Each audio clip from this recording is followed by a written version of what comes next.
Have you ever wondered about the origin of some of the most influential laws in human history? The story isn't just about rules carved in stone. It's a dramatic tale of freedom, fear, faith, and forgiveness, set in the vast, unforgiving desert. Today, we're journeying back thousands of years to a pivotal moment at the foot of a mysterious, trembling mountain. This is the story of Moses, the Israelites, and the Ten Commandments. Our story begins with a nation on the move. The Israelites, recently freed from centuries of slavery in Egypt, have just witnessed a series of breathtaking miracles. They've walked through the Red Sea on dry ground and seen their oppressors washed away. Now, led by a man named Moses, they are traveling through the harsh Sinai wilderness. They are tired, hungry, and often complaining, but they are finally free. After 3 long months of travel, they arrive at their destination, the base of a towering, imposing peak known as Mount Sinai. Here, they set up camp, a sprawling city of tents in the shadow of the holy mountain. God has a special plan for them, a covenant He wants to make, and this is where it will all unfold. Moses, acting as the intermediary between God and the people, prepares to ascend the mountain.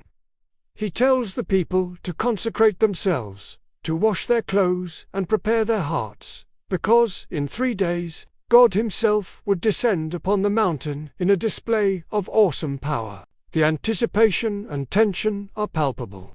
The people are warned not to even touch the base of the mountain, lest they be struck down. The boundary is set, and the wait begins. As the 3rd day dawns, a thick, dark cloud envelops the peak of Mount Sinai. The air crackles with energy. Blinding flashes of lightning rip through the sky, followed by deafening peals of thunder that shake the very ground they stand on. And then, a sound unlike any other pierces the air, a long, loud blast from a shofar, a ram's horn trumpet that seems to grow louder and louder. The entire mountain trembles violently, as if in a massive earthquake, and smoke billows from its summit like a colossal furnace. Down below, the Israelites are frozen in place, a mixture of sheer terror and profound awe, gripping every soul. They witnessed this raw, untamed power of the divine, and they tremble. In the midst of this incredible spectacle, Moses alone begins his ascent, disappearing into the thick cloud to meet with God face to face. Inside the storm, on the peak of Sinai, Moses receives the foundation of a new society, a moral compass for humanity. God speaks directly to him, and his voice is like the thunder the people heard below. He reveals the 10 Commandments, a divine code of conduct. The first 4 commandments deal with the people's relationship with God: to have no other gods, not to make idols, not to misuse God's name, and to keep the Sabbath day holy. The next 6 commandments outline their relationship with each other. Honor your parents. Do not murder. Do not commit adultery. Do not steal. Do not give false testimony. And do not covet what belongs to others. These principles were inscribed by the very finger of God onto 2 tablets of stone. But this divine meeting takes time. For 40 days and 40 nights, Moses remains on the mountain, receiving not just the commandments, but detailed laws and instructions for building a sacred tabernacle. Down at the camp, however, patience has worn dangerously thin. The people stare at the smoke-wreathed mountain, and fear begins to curdle into rebellion. Where is Moses? Has the fire on the mountain consumed him? Has he abandoned them? A restless murmur grows into a full-blown panic. They surround Aaron, Moses' brother, and demand action. Make us gods who will go before us, they cry. As for this fellow Moses, who brought us up out of Egypt, we don't know what has happened to him. In a moment of profound weakness and fear, Aaron gives in. He tells them to bring their gold earrings, and he melts them down, fashioning the molten gold into the statue of a calf, an idol. The very next day, they hold a festival. They offer sacrifices to the golden calf and declare, "These are your gods, Israel, who brought you up out of Egypt." They dance, they feast, and they completely betray the God who had just rescued them. Up on the mountain, God informs a horrified Moses of the people's betrayal. He tells Moses to go down, that his people have become corrupt. In a flash of righteous anger, Moses descends the mountain, the 2 stone tablets in his hands. As he gets closer to the camp, he hears the sound of singing and revelry. When he finally sees it, the golden calf, the wild dancing, the blatant idolatry, holy fury consumes him. The laws he holds in his hands have already been broken before they were even delivered.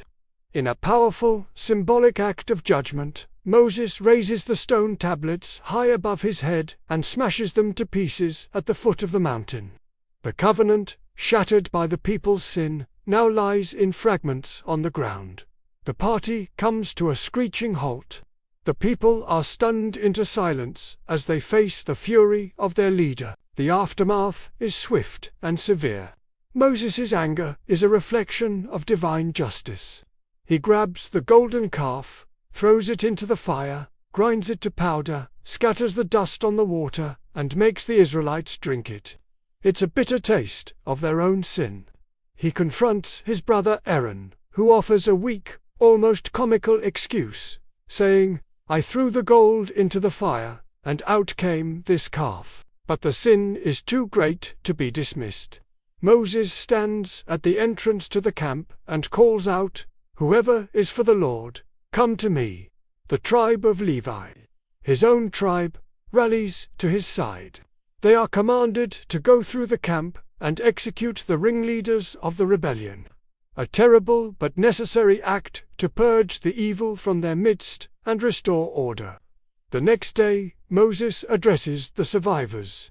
He doesn't mince words about the gravity of their sin, but he also offers a glimmer of hope. He tells them he will go back up the mountain and try to make atonement for them. It is a moment of deep repentance and sorrow. The celebration is over, and the heavy weight of their failure settles upon the entire nation. Moses, heartbroken but determined, once again ascends the lonely mountain to plead with God. He prays one of the most selfless prayers in history, asking God to forgive the people, even offering to have his own name blotted out of God's book if they cannot be forgiven. This act of profound love and intercession moves God. While the consequences of their sin remain, God agrees not to destroy the people entirely. He tells Moses to chisel out 2 new stone tablets, just like the first ones.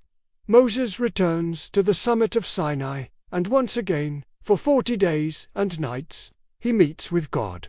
God rewrites the 10 Commandments on the new tablets, graciously renewing the broken covenant. When Moses finally comes down from the mountain this time, something is different. The people are waiting, quiet and repentant. And Moses' own face is shining with a divine, radiant light from having been in God's presence, so much so that he has to wear a veil. The shattered relationship has been mended. The law is restored, not just as a set of rules, but as a framework for a relationship built on forgiveness and a second chance. The journey could now continue, with the law of God at the very heart of the nation. Thanks for watching. If you found this story as powerful as I do, make sure to hit that like button and subscribe for more deep dives into history's most important moments. See you next time.